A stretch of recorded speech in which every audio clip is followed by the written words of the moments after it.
It's official, Joseph. We are in week 13 of college football, including this week. We only have 2 weeks left of the regular season. It feels like a crime. Feels like week zero was just yesterday. But the thing we've been building up to and waiting for all year is another week closer. That's kind of the positive way that I'm looking at it. And that's right in front of us here with the newest college football playoff rankings that came out last night, recording this on Wednesday. But Joe, welcome back to the show. Before we dive in, we'll talk everything week 13, the big matchups. Also break down, the latest rankings, any gripes you might have with it, anything that stood out. But as always, welcome back. How are we? And ready to talk some more ball. Week closer to the playoffs. Coyle, I'm ready to roll. I mean, like you said, I'm just trying to pull up the rankings on my computer here because it's still making the noise from the beginning of the season, and I haven't been able to get it fixed. I don't know how to get it fixed, but I'm very excited. It is crazy. Like you said, it's already week 13, and it does kind of suck. I was really hoping to, you feel like the season, you have so much time ahead of you. When it starts, you wait so long. I think you said this a couple months ago, like, it's a shame how long we have to wait for college football and the NFL to come back. And then once it happens, you're like, how the hell did this happen so quick? Like, how did it go by so fast? But I guess I'll start talking about the rankings quick. I really don't have a problem just because of the auto bid system, like the teams that are in at the moment. Tennessee would get screwed, which does suck, but the thing everyone signed off on, including the SEC, that there would be 5 auto bids to the 5 highest ranked conference champs. I think BYU, we'll talk about that game later. I think Arizona State's going to win. A little spoiler alert to my pick, but I don't think BYU will be sitting there. And I think it's really interesting because if you go down the rankings more, it potentially opens up a path for 2 G5 teams to get in. Because right now, you have Colorado and BYU ahead of Tulane and Army, sitting there at 19 and 20, I believe, or maybe 18, 19. I forget off the top of my head. I only have the top 12 in front of me right now. But they're ahead of Arizona State, who is a team that's alive for the, Big 12 title game still. I think if they win out, they are in. They control their own destiny right now. But if they were to win out, win the Big 12, and especially Army, because if Army would beat Notre Dame, and Army were to win out, you might have Army and potentially even Tulane, if they had won out, as a higher ranked conference champ than the Big 12 champ, which would leave a lot of people pissed off because the Big 12 is supposed to be a Power 4 league. Even though I think more nowadays it's kind of more like a Power 2 with the SEC and Big 10. My one gripe, though, is just the amount of people that are bitching and moaning about Indiana when it's like, they let them play this week. Yeah, okay, they haven't played anybody yet. But let them play Ohio State. If they get killed, especially if they get killed, then I don't think Indiana should get in. And I hate that because I really want to see Indiana get in. I love Cignetti. I love what he's doing. I love that this is year one and Indiana is sitting at 10-0. Potentially, if they win on the road, could be number 1 in the country next week. That's insane. But I think people just need to calm down right now, let the next 2 weeks play out, and then you can truly argue because, yes, the SEC is very competitive. I'm not taking away anything from the SEC. I do think the SEC is the best conference. But year in and year out, these past 10 years, you've seen the losses matter. Even if you lose 2 games, even if it is the SEC and you lose to number 1 and number 2, and you win out the rest of the way and you beat good teams, the committee still looks at losses and takes losses very deeply, even though the SEC is much deeper than the Big 10. Because outside of those top 4, Illinois snuck in at 25th. The Big 10 I would say, is having a down year this year. And I don't think a lot of people would really disagree with that outside of the top, 4 or 5 teams. Well, it's weird to say that because the top four of the top 5 teams are in the top 5. Exactly. It is kind of like weird, like you said, saying that when the 4 best teams in your league are currently ranked in the top 5 right now. But the one thing is, they only have, like, Oregon's undefeated, Indiana's undefeated, Ohio State's one loss is by a point at the number 1 team in the country, and Penn State lost a pretty competitive, somewhat competitive game against Ohio State at home. But that's why those teams are ranked where they are. Even though Georgia has the toughest strength schedule, they still have 2 losses. And Coyle, you and I kind of said this when we were doing our preview show in the preseason. I think I had Georgia, Bama, but I think I had Georgia at 2 losses and Bama at 3 losses. And I remember you saying, like, the SEC might be like, oh shit, like, what did we do here? Because as much as people want to say that losses don't matter, the committee clearly views that differently. And you're seeing teams like Bama with 2 losses, like all the SEC teams outside of Texas right now, who's the highest ranked, are all going on the road. SEC fans are going to be livid. And there's a good chance the SEC fans that Bama can beat Notre Dame, Georgia can beat Penn State, and Ole Miss can beat Indiana. I'm not saying that. I'm just saying this is something that your conference signed up to do. They argued about it. They wanted to do it a little bit differently, but this is the rules that it's under. And right now, if you were so, that you didn't see this far ahead that losses would matter, you should have spaced out your scheduling a little bit better. Maybe, Ole Miss only has 1 loss. Like, Ole Miss did lose to Kentucky. Bama did lose to Vanderbilt. And although they're, because they're the SEC, people are saying they're decent. Kentucky, I think, is like 4-6 right now. Mm-hmm. Like, I know they played Georgia close. I know they beat Ole Miss, but, everyone making all this fuss about these Big Ten teams not being that good or Indiana not playing anybody. While that's true, you also have to look at the teams that aren't as good in your conference are also beating some of these top teams. Yes, now I'm not saying if you put Kentucky in the Big Ten, who knows if their record's different. But this is the way it is right now, and you got to let these next 2 weeks play out and see what happens. Because the one thing about this season, it has been very chaotic, and you could see a whole lot shift in these next 2 weeks from the status quo. Like, it wouldn't shock me if currently the 4 teams with byes, none of those 4 teams end up getting the first round bye once the playoff comes out. So I think there's a lot still that we have to work out and figure out. Yeah, that's the main thing. I think when the playoff rankings come out to begin with, when they first start to come out, it's like, all right, and half these teams are still have matchups against each other. All this stuff is going to still work itself out. But I think this week, the center focus is that Ohio State-Indiana game that will break down completely. But I think Indiana, like, if they go to Ohio State and win, Joe, I don't think it's far-fetched to say that they deserve to be number 1. But if they go and lose by 3 touchdowns to Ohio State, I think they could be completely out of the college football rankings in the top 12, in the playoff at least. So they definitely have the most to win this week, but I think they also have the most to lose. We'll talk about that when we break down the game, but Indiana, I think, is definitely kind of the center focus this week. Notre Dame avoiding a slip up against Army too in there. But like, if you're Tennessee, you're rooting for Ohio State to blow the doors off Indiana. Same if you're like Ole Miss, because I think it could come down to Ole Miss, Georgia, Tennessee at the end of like, all right, you only can pick 2 out of those 3, who gets in and why, make your case. I think that's kind of the most likely scenario. But Indiana, like, once again, it goes back to if their name wasn't Indiana, if it was Michigan, or just even if it was Washington, hell, even if it was like Iowa, they wouldn't be saying the same things, because look at what Penn State has done. They've lost to Ohio State. Who have they really beaten outside of that? USC, Wisconsin, or West Virginia? Same with Texas. Yeah, same with Texas. Texas, what their key wins were Vanderbilt and Arkansas on the graphic.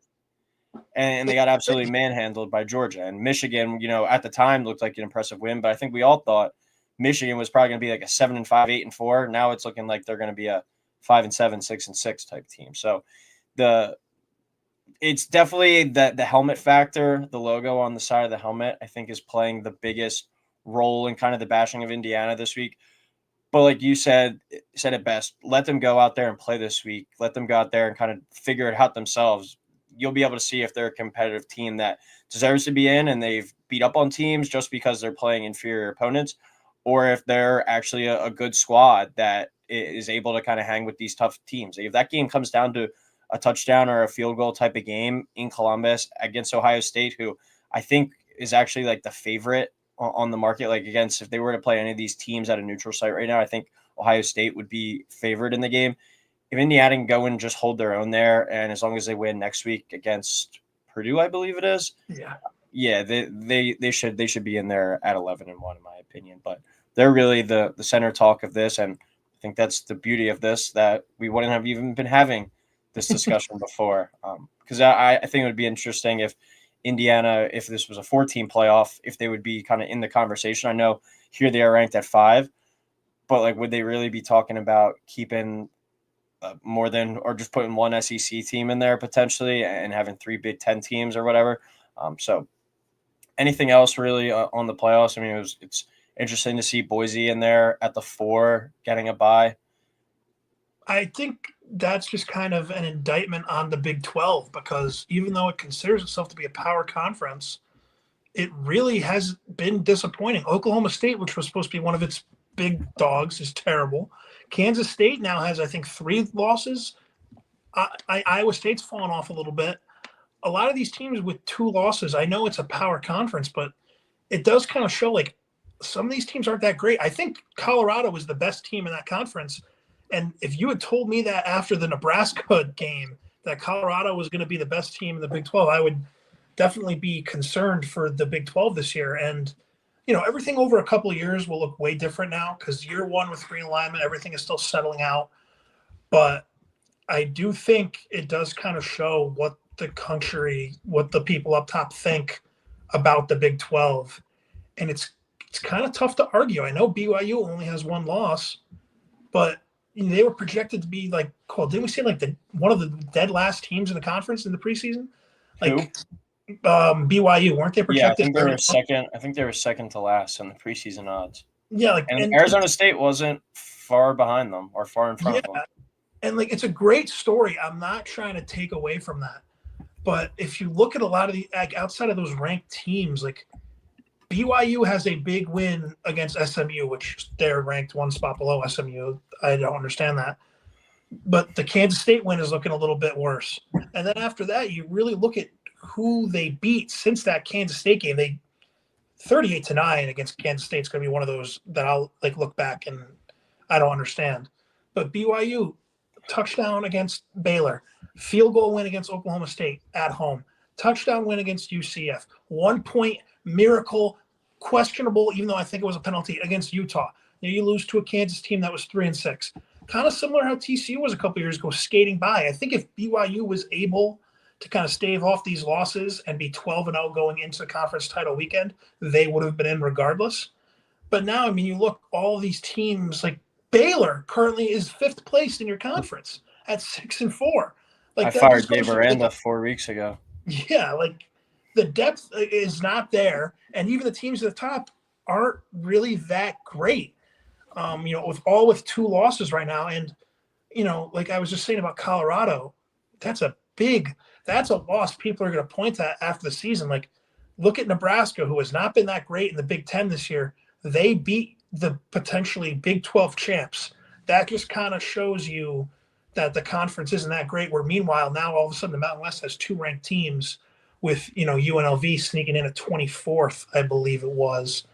And they might not even get to play in the Mountain West title game because you have Colorado State hanging around. But I think Boise deserves it. I can ramble on and on, but I think Boise deserves to be where they're at. I think they're very good. I think when you have a running back like Ashton Genty, he's going to keep you in any game. But I could talk about the intricacies and everything about this for hours, but I'll digress and we can dive into the games. Yeah, we'll dive in a little bit more next week as we head into the final week of the regular season. Break down what happened this week. I feel like we're bound to have one massive upset that adds a little bit more chaos next week, and then we have all the rivalry games next week. Who knows what happens there in a season that we've seen a lot of unpredictable upsets, like you said, Kentucky beating Ole Miss with how good Ole Miss has looked at times, Vanderbilt beating Alabama. Does Auburn come back to life next week and beat Alabama? Does Texas A&M beat Texas? Add another wrinkle into everything. Does Michigan beat Ohio State? Again, I think that would be the cherry on top. But all right, we will get into the Week 13 slate. Recap Week 12 first. Joe, you made amends on your promise to be better last week. You come out with a 12-8 record, 4-2 straight up, 4-2 against the spread, 3-3 on the totals. 1-0 on your dog with Florida. They get the outright win there on LSU. LSU might be in quit mode on Brian Kelly. And then 0-1 on your lock in South Carolina. Wasn't a winner, but that was a hell of a game. One of the better games of the day. 9-11 for me. 3-3 straight up. 2-4 against the spread. 3-3 on the total. 0-1 on my dog of West Virginia. 1-0 on my lock of Nebraska USC under 50.5. Looking for a winning week this week. Our 6 games, as always, our 5 best games, as well as our G5 game of the week. Actually, I don't even know if it is the G5 game of the week. Yeah, not the greatest slate of G5 games, so I just went with the Army Notre Dame game, but that qualifies in there. All right, we start on Saturday at noon. Indiana 10-0. Who would have thought? Number 5 in the rankings at Ohio State 9-1, who is who was second in the rankings. 12 o'clock kick on Fox. Big noon kickoff here. Ohio State 13-point favorites. Over under is 51.5. Joe, does the Indiana Cinderella story continue? I really hope it does. I think they will be able to keep it close. However, for the sake of the show, I am going to say no. I'm going to go Ohio State 42, Indiana 24. I can see this game being one of two ways. It will either be a blowout or it will be an Indiana close win. I think it's going to be one or the other. I don't think there's going to be something in between that. This just kind of reminds me, Coyle, to kind of use a reference from college basketball. When you get the 12-5 game and everyone loves, Charleston as a 12 seed, and they get ran out of the building because everyone was on it, and the game you don't expect to be the upset happens. I really hope Indiana keeps this thing close. I actually think they'll be able to win the game. I think they're very good. I think they've been getting a lot of disrespect because of who they haven't played. But I think at the end of the day, this game being in Columbus is going to mean a lot. I think Ohio State's going to be able to carry this momentum into and just kind of smash Indiana, because I know Ryan Day is using this as bulletin board material all week. Even though the point spread is 13 points, he's saying, look at how all these people think of Indiana. And the fact that Ohio State right now this is going to be the third team they have played in the top 5 is also crazy. But I think Will Howard is going to have a game where, they're not going to try to make him do too much. If you're Ohio State, kind of, hold on to the football. Don't make any turnovers. Don't give Indiana any reason to have that momentum. But I am going to go with Ohio State here to cover, and I'm going to take the over 51.5. I actually really love the over in this game. But I think Ohio State is going to this is going to be a wake-up call to Indiana, like, hey, we're stepping up in a whole new weight class. So I'm going to go with Ohio State. So do you think if Ohio State does wind up kind of winning by this margin, do you think that pushes Indiana out? I do, because then it's going to come down to 11-1 Indiana versus a 10-2 Tennessee, who I know we were just talking about the losses, how the committee looks at that. But I think when you're splitting the hairs in this case of, well, look at, Indiana at the end of the season, I think the bottom 6 or 7 teams in the Big Ten, Indiana will have played them all and beaten them all, versus Tennessee. Tennessee did beat Alabama. That's a very big win to hang your resume on. You can say, look at what we did. And even Tennessee out of conference, like NC State isn't having a good year, but that's still a neutral site game against a power conference team. Indiana non-conference played FIU, Charlotte, and Western Illinois. And I'm not trying to bash Indiana, because I actually really want Indiana to make the playoff.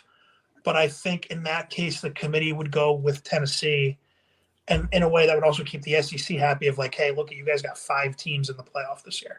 So I think Tennessee would go in that case, but it would be really tough to say. So in your mind, it's about keeping the SEC happy. I actually do think the committee kind of looks at that as, because there's all these rumors, SEC wants to blow it up, do their own thing. Apparently there's rumors for the next contract that it's kind of like the SEC and Big Ten are shaping how it's going to go, and everyone else kind of has to sit there and twiddle their thumbs and can't say anything. And I honestly think that is kind of what it is, because the SEC and their fans are going to bitch no matter what. They're going to make a case that, you're going to have a Florida team with DJ Lagway. Hey, they should get considered because look how hot they finished. You're going to see the SEC is going to find something to complain about and say this is rigged, or this is, there's people just hate on the SEC and all that stuff.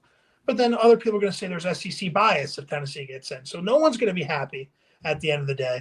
But I just think personally the Tennessee schedule being what it is at the end of the year would give them a very slight edge over Indiana, even though they'd be 11-1 in the Big Ten. I don't know, man. The Hoosiers have just been doubted all year. It seems like each and every week people are finding an excuse after excuse, and they just continue to go out there and produce win after win after win. And you're telling me coming off a bye this entire week, Signetti is not lining up all these clips of people saying that they ain't shit, that they don't deserve to go to the playoff, that they're going to get blown out by Ohio State anyway, because that's what every scenario has been on every show, every TV segment, every video clip you've seen. It's, well, once Indiana goes to Ohio State and gets blown out by them, are they really going to be in? We even were just talking about it. Yeah. And I think this is an Indiana team that is completely bought into the coach's attitude. And I think they're going to use that and everything that they've done this year and just go out there and show the world that they're for real. Signetti got that extension, $8 million a year now, bulletin board material all week. He's going to have this team fired up and ready to go. I'm having Indiana go to Columbus and beat the Buckeyes this week. Wow. I honestly think it's a disrespectful line and obviously could be more so of a Vegas nose type scenario. I agree with you, Joe, where it's like I could see this being an Indiana win at the very end, a close game, fall to the end, or Ohio State kind of kicks their ass. Like I think if you think Ohio State's going to win, take them to cover. Pretty as simple as that. If you think Indiana covers the 13, I think there's a very good shot that they win this game. I think Signetti's a great motivator. I think it's in a big spot, and I think he might be able to run some circles around Ryan Day, quite frankly, in this one. Ryan Day has been good in a big game. We haven't really seen Signetti in a big game, in a big spot yet. This is his first opportunity to do it, but he's outcoached just about everyone that he's gone up against throughout these past few years at both JMU and at Indiana that we've seen, and who knows how well he's coached against other teams in big games at the other levels that he's coached at. I also think Curtis Rourke, I'd take him over Will Howard in terms of throwing the football. Will Howard can add a little bit more with his legs, but Curtis Rourke, his ability to kind of just move the change, be a really accurate, smart quarterback, take care of the football. I think he has an opportunity to go out and have a really good game and showcase the world that he could be an NFL quarterback too. The main difference in this game, that the reason why I like Indiana, the reason I think Indiana has a shot to pull off this upset, their defensive line has been very good this year. They're first in the Big Ten in sacks and tackles for loss. Ohio State, what's the weakest part of that team? That offensive line. I think if Indiana is able to exploit that offensive line, and trust me, Signetti and that defensive staff, they've been dialing stuff up now for 2 weeks, having the ability to come off this bye. They're going to throw some looks at Ohio State that they haven't seen yet this year. I think that could be the major difference in this one. All Indiana has heard, as we were saying, well, they're going to go to Ohio State and lose and get blown out and not make the playoff. You don't think that these guys are going to be pumped up and ready to go. It might not matter at the end of the day. Ohio State just might be a more talented team, but Indiana isn't going to be afraid. They're a fearless team. They're ready to go in this one, and I really think that they're going to not let the committee have a say whether or not they should go, and they go and they win this one, and they go to the Big Ten title game as well. I'm going to go Indiana 31, Ohio State 27. So Indiana plus 13, and I will go the over of 51.5 there. All right, another team firmly in the playoff mix. Number 9, Ole Miss at 8-2 at Florida 5-5. Noon kick on ABC as well. These two going head to head. Start off your day. Ole Miss 10.5 point favorite, over under 55.5. Yeah, I'm going to go Ole Miss 31, Florida 23. I think they'll keep it somewhat close. I'm going to take Florida to cover 10.5. I'm going to go with the under in this game. I have it losing by 1.5, but I'm going to pick the under for the show. I think Ole Miss is the better team. I'm not saying anything but like that. But DJ Lagway with Florida, I was kind of joking earlier about, saying, hey, a 5-5 Florida team at Lagway, should get a playoff shout out. Not that they're going to make the playoff, but I definitely think they're a completely different team when he plays. He did not play against Texas when Texas absolutely stomped Florida, but this is a Florida team who, like, the toughest schedule ever. We were talking about it since like the beginning of last season when their schedule got leaked for this year. They had a very tough schedule. They are definitely battle tested, and getting a shot against an Ole Miss team at home to get your 6th win before having to even play Florida State, I think is massive. And this is a Florida team with momentum coming off that win against LSU that kind of shows them that, like, hey, when we come together, we can hang with anybody in the country. And I think this is going to be a close game. I think Ole Miss, like I said, being the better team, and the fact that it's a noon game and not a night game is huge for the Rebels. I think Jackson Dart is going to make the passes when he needs to. I think that Ole Miss is going to be able to hang on. Maybe if Florida score late to make it, this close. But I definitely think Florida will cover that 10.5. I think that's a lot of points. Vegas loves Ole Miss. Like, I think this is a pretty high spread, but I also think, like, I was really surprised. I know that they won the game, but for Ole Miss to only be the 2.5-point dog against Georgia in that game, for them to be at the time, LSU was, a good team in the SEC title mix. Ole Miss was favored in that game. Like, Ole Miss has a lot of respect in Vegas. And I think if they make it to the playoff, I think they're probably going to be, no matter what seed they are, like the second or third favorite to win the title. That's my prediction, because I think they really like this team. And last time we saw Ole Miss was on the field against Georgia, and they dominated that game. And we saw what Georgia was able to do in the second half last week against a really good Tennessee squad. And, give Florida credit as well. They're playing well, but Ole Miss, I think, has an argument to be the best roster in the country and potentially the best team in the country. Like, if they get into the playoff, there's not a single team in that bracket that I'm scared of if I'm Ole Miss. And the way that they're starting to look and round into form, I think it's a legit chance that Ole Miss is still alive to win it all.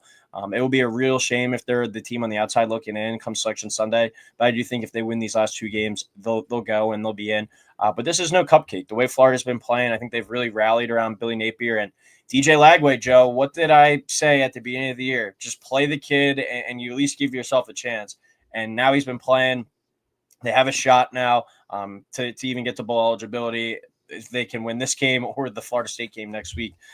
But for a season that was, as we talked about, the toughest schedule ever, potentially, you just mentioned it, for them to be sitting here at 5-5, the chance to upset Ole Miss, the chance to beat Florida State next week and finish the season 7-5 going into your bowl game, that'd be a huge momentum builder going into next year for Florida. So definitely not a spot where it's like Florida's quit. They're actually playing their best ball right now. So I think that they're going to give Ole Miss a game, but I'll have Ole Miss scoring a touchdown late to cover and win this one. But definitely a trap type spot. But I'll go Ole Miss 35, Florida 21, Ole Miss minus 10.5 and over 55.5.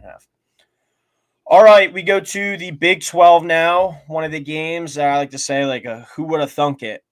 Who would have thought week 13 we'd be breaking down BYU and Arizona State, number 14 BYU at 9-1, at number 21 Arizona State, who's 8-2. But here we are, both teams still alive for the Big 12 title. 3:30 kick on ESPN. Sun Devils 3.5-point favorite here at home. Over unders 48.5. I'm going to go Arizona State 27, BYU 24. So I'll take BYU to cover by the hook.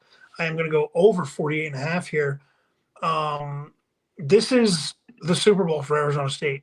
No one expected you to be here. Everyone thought you were going to be a bottom feeder. I saw a press conference Dillingham had where he kind of laid it down and said that. He's like, when you get hired during a period of all these sanctions, you're kind of hired to get fired in a way. You're going to come there, great story. He's going back to Arizona State, but then he's going to get fired, and everyone's going to move on and kind of forget about it. He is winning at Arizona State, which is a team, Coyle. We talk about this sometimes about certain teams where it's like, I don't understand how they're not better. Arizona State is one of those teams, and I think Kenny Dillingham can build a winner if he stays at Arizona State, especially in this new Big 12. Kind of like how I was saying everything, with Oklahoma State supposed to be one of the stalwarts of the conference. Who knows what's happening with them now, being really bad. Who knows how much longer Gundy's going to be there. Kansas State, you thought was going to be a powerhouse that would stay. Arizona State, being ahead of them. Love Dillingham's an ASU alum too, so that's like a spot where like he might actually want to stay for forever as long as they can, pay up. Exactly, and I would think they like Arizona State makes a lot of money. All these big universities have the money. Just are they willing to do it? I hope they do, because this is the first time Arizona State's really been relevant since like the beginning of the Pac-12, like when they became the 12 teams and they had the conference championship. They had Jaden Daniels, and look what they did.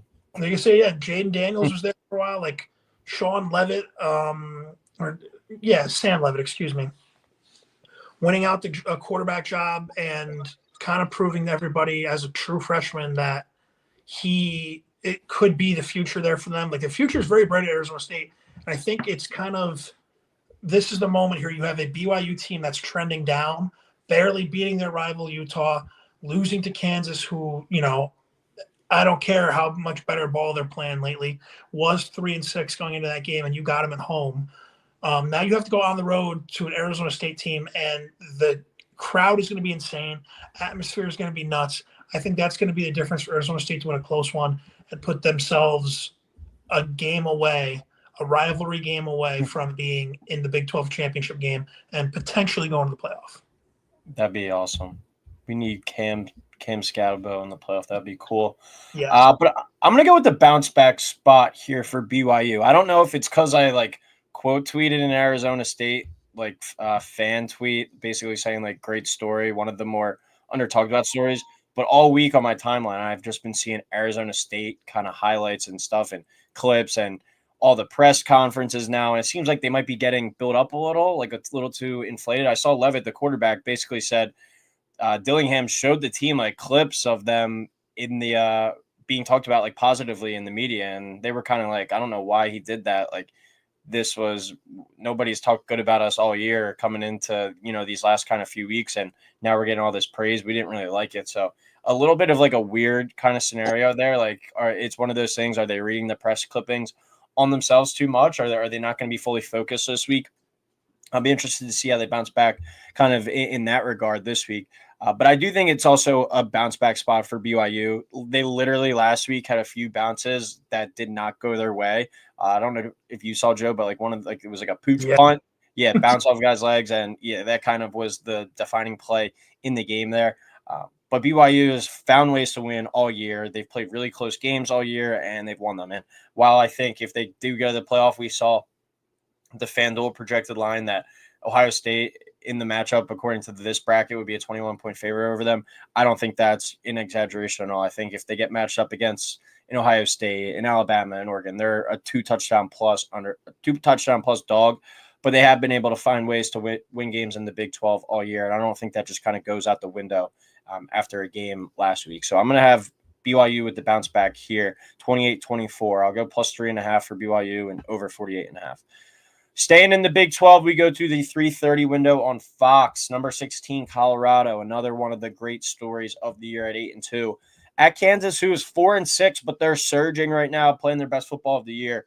Buffs, a 3-point favorite here on the road, over under 59.5. This game is not at Kansas, so this is at Arrowhead. If that takes anything into account for you, but do you think the Buffs win this one and as themselves get another game closer to going to the Big 12 title? I do. I have Colorado winning this game 35-31. I'm going to take them to cover that 3 points, and I am going to go with over 59.5 here. I just think Colorado is surging right now. They're peaking at the right time. If this was Colorado from the beginning of the season, I would say it's a different story.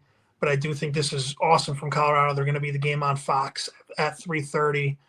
Shador's just been playing awesome. Travis Hunter's been playing great. He's probably going to win the Heisman now at this point. But when you look at Kansas, also a team kind of trending in the right direction. I think, this was cool. You just said it. A couple bounces went Kansas's way. If a couple bounces don't go their way, they're 3-7 right now. And I know, they haven't been playing better of late, but that still has to count for something. They still just haven't looked right. And I think the fact that this game is at Arrowhead does kind of benefit Colorado. If this game was on campus at Kansas, I know their stadium is going under renovations. I think it would be a little bit different. So I am going to go with Colorado here in a close one, 35-31.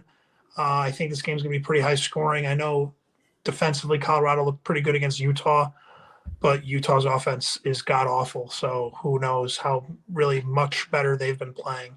So give me Colorado here in a close one. I'm going to have Kansas over Colorado in the chaos game of the week. Kansas, really rough start to the year, have really turned things around. They've won 3 of 4, with that one loss being a 2-point loss at the rival in K-State. They're averaging 32.7 points per game over their last 4 and only giving up 23 points per game. They're playing a lot better football right now. And Colorado, while they've really turned it around themselves, I kind of look at them as an ASU type situation, as I said in the previous game, where they might be playing a little bit over their head. They might be due for an upset. Could they be due for a letdown spot on the road? I think this is the perfect recipe for that. Over their 4-game winning streak, it is against teams with a combined 19-21 record. So it's not like they're beating big-time teams with impressive victories. I think Colorado is kind of in the same scenario as BYU, where if they were to play in Ohio State and Alabama and Oregon, a Penn State, even a Georgia, they're probably a 2-touchdown underdog at least in those games. And Colorado's been playing well, but you said it at the beginning with Indiana, like it could just be a step up in weight class at the end of the day. At the end, like I think Lane Kiffin said it last year when they were talking about Georgia. He's like, you know, you want to talk about scheme, X's and O's, everything. At the end of the day, they've got 25 5-stars. We have one on the roster, and the talent just comes to kind of fruition at the end of the day. So Colorado has the 2 stars, 2 really good players, and they've played damn good football as a team this year.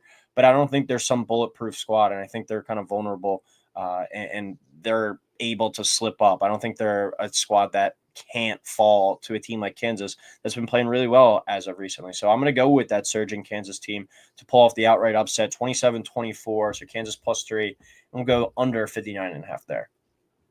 All right, I've had my eye on this game for a couple weeks now. I feel like it's not getting as much attention in the media, and it's been talked about ever since the Ohio State game that Penn State basically had a cakewalk to 11-1. I don't know if that's necessarily the scenario in this one, Joe. Number 4, Penn State at 9-1 at Minnesota, who's 6-4. 3:30 kick as well on CBS. Penn State a 12.5-point favorite, over under 45.5. Do you think Minnesota has a chance to win this one? I don't know about win this one, but I think they're going to keep it a little bit closer than people think. I have this game being 28-17 Penn State. So I have Minnesota covering that 12.5. I put Penn State plus 12.5. That'd be like minus a million odds. Our one friend we met down in Tennessee would love that. But I'm going to take the under in this game. I think Minnesota can keep this game close. I think Penn State at this point is kind of looking at this like, hey, don't fuck around. Don't turn the ball over. Let's play it kind of safe. Let's get out of here. You know, Minnesota is a pretty decent team. They were a missed field goal away from beating North Carolina in the season opener. They're a couple plays away. You know, they lost a close one to Rutgers, lost a close one to Michigan. You know, Minnesota could have a couple more wins on their resume. They don't, obviously. You know, you can do that with every single team and kind of speculate. Yeah. But I think Minnesota is a pretty decent team. In a down Big Ten, they're tied for 5th right now. So they're right behind that crop of 4 that's in the top 5. I think they're going to keep it close. PJ Fleck kind of has been doing this really since he's been in Minnesota. People will kind of talk down on him if they lose a game, but then he'll have them, in a mix for a 7-5 to 9-3 type of season. And they're right in the mix for that again here at 6-4. I think they can definitely beat Penn State at home. If a couple things go their way, I don't think it's going to happen. I think they'll keep it within the 12.5. Penn State 28, Minnesota 17.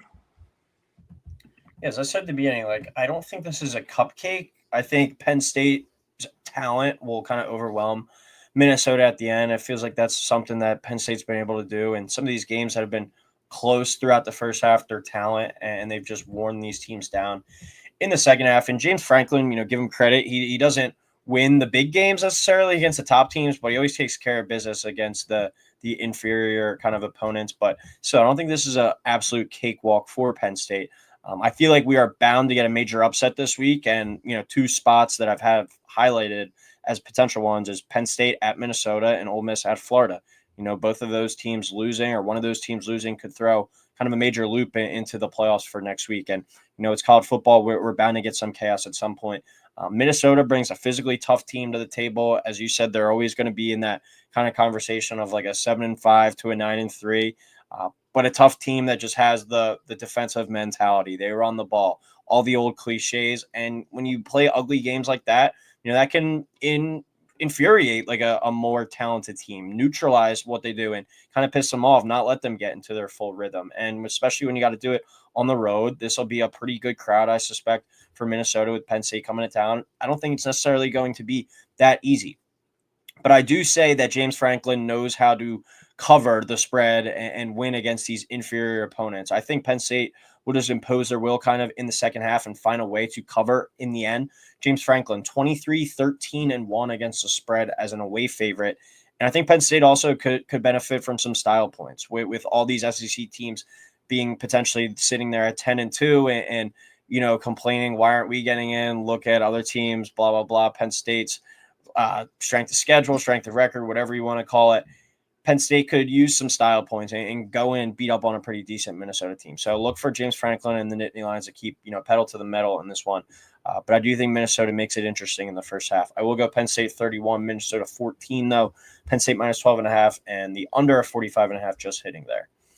All right, last game of the week before our lock of the week and our dog of the day, Joe. We go to the Bronx, Yankee Stadium, where number 19 Army at 9-0 will play number 6 Notre Dame at 9-1.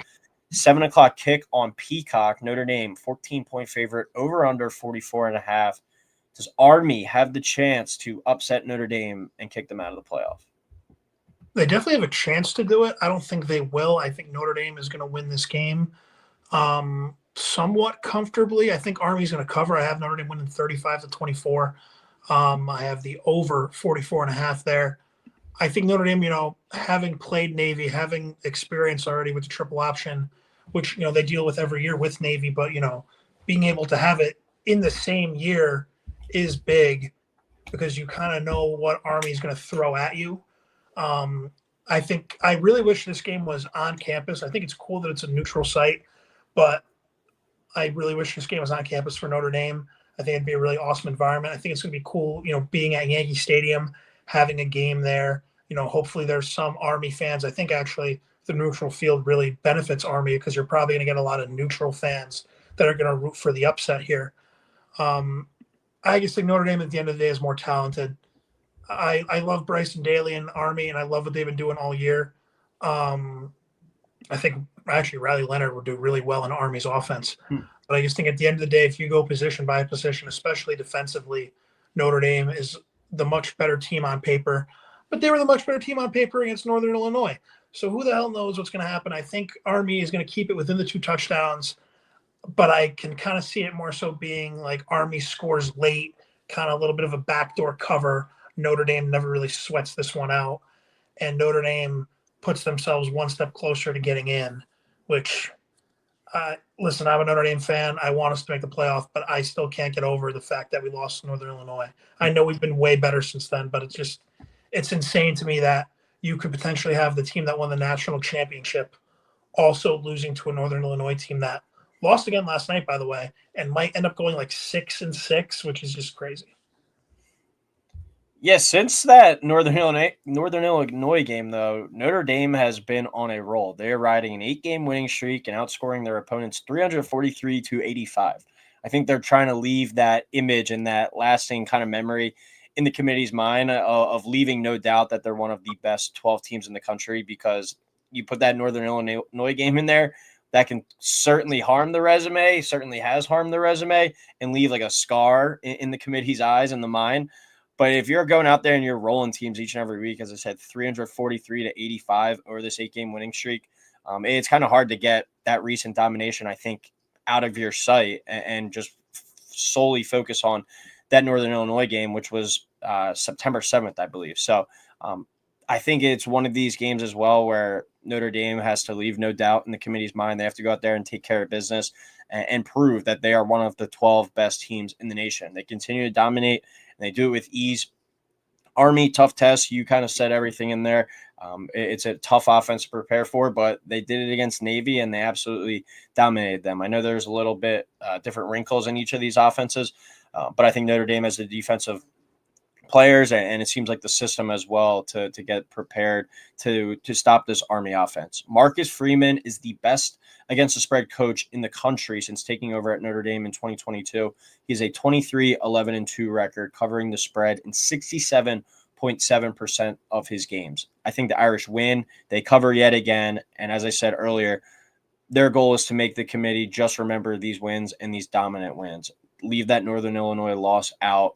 That's really kind of their sole focus. So foot on the gas pedal, win by as much as you can. I think they do that.